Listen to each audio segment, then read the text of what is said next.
तर आता हिवाळा सुरू झाला आहे आणि हिरव्या भाजीपाला भेटणं सुरू झालं आहे. तर आज बनवूया आपण मेथीची भाजी. तर चला रेसिपीला सुरुवात करूया. तर यामध्ये मी घेतले आहे लसूण आणि हिरवी मिरची आणि शेंगदाणे थोडे भाजून घेतले आहे.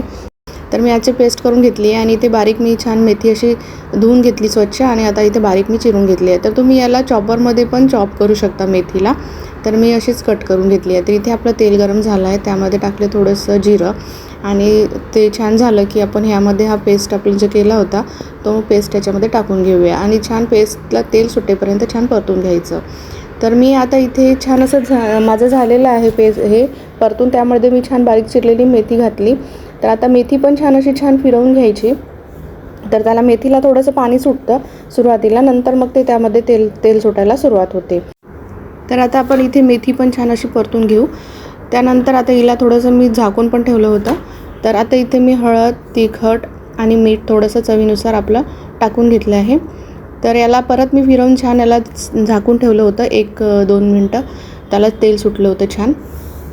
तर त्याला झाकून ठेवायचं आणि मग त्याला तेल सुटल्यानंतर परत एकदा फिरवून घ्यायचं. तर यामध्ये आता शेंगदाणे असल्यामुळे तो रस्सा तुम्ही घट्ट जास्त करू शकता, कमी जास्त तुम्हाला पाहिजे तसा पाणी टाकून तुम्ही. तर मी ज्या मिक्सरमध्ये आपण मसाला ग्राइंड केला होता त्यामध्येच थोडं पाणी फिरवून घेतलं होतं आणि ते पाणी याच्यामध्ये टाकलं होतं.